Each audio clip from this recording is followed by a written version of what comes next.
the things that came across after the spill. I lived in Kalamazoo when it happened. I actually grew up on the Kalamazoo River as a child.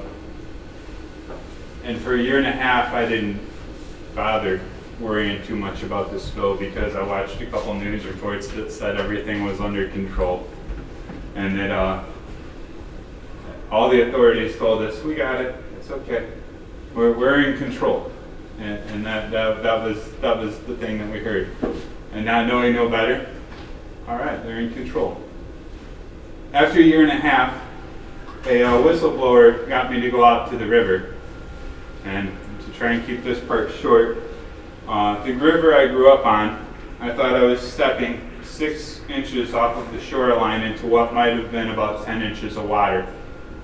Because Enbridge lied about cleaning up the river and just dumping sand on a whole bunch of oil, instead of stepping 6 inches, I went up to my waist. My friends there pulled me out, and as they pulled me out, my leg was covered in black oil. And for the next 3 days, I threw up. In November this year, I found out that I have a rare, incurable orphan disease. And I'm not even going to try to say it's hydro something supporta something.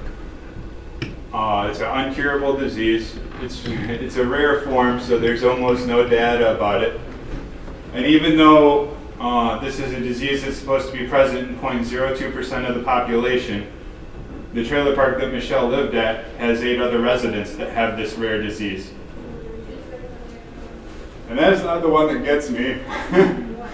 The one that gets me is that in 2012, they told us that the water was safe, and they told us that we could go fishing and we could go swimming. And an 8-year-old I know went swimming in the river and it came out with a rash. And 6 months later, he had to see a kidney and a liver specialist. And at age 10, he was diagnosed with liver cancer. And there are 300,000 people that go in this river in the summer. And to this day, they'll tell us that it's controlled and it's safe. And they'll tell us that the oil is cleaned up, even though you can see a sheen floating down the river. And I know what I'm saying right now sounds really, really heavy. But I want you guys to do something else first. I'm going to have you do a couple things here real quick, and I'll try to be short tonight. The first thing is I want you to stop looking at me for a second, and I want you all to start looking at each other. I want you to see who's in this room with you. Say hi, shake hands. Good to see these faces.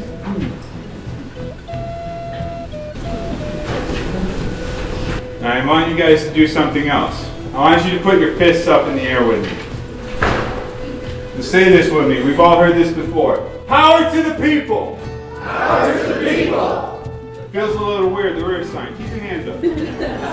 One more time. Power to the people! Power to the people! Feels a little bit more. You got a little bit more power, right? This time, with everything, with every kid you think about, I want you to think about how you want to protect them. I want you to think about how you want to stop Line 6-1. Power to the people! Power to the people! The thing I want to make sure I give you guys before I step off is you have power. You have the power to change this pipeline. I don't care how much money this company has. I don't care what politicians they bought. That's paper. That is not power. The power is in this room. The power is in each other. The power is when you take a community and you go beyond that as a word. When you know these people, when you build relationships with each other, you get something together that money cannot give you. You have the power to stop Line 61. You have the power to stop these bomb trains. And I want to go on this tour and let you guys know, no matter what it is you face, no matter what it is you do, if you hold each other, if you love each other, and you come from a place of your heart, you can protect your kids, you can protect your family, and you cannot be the next Kalamazoo. Thank you.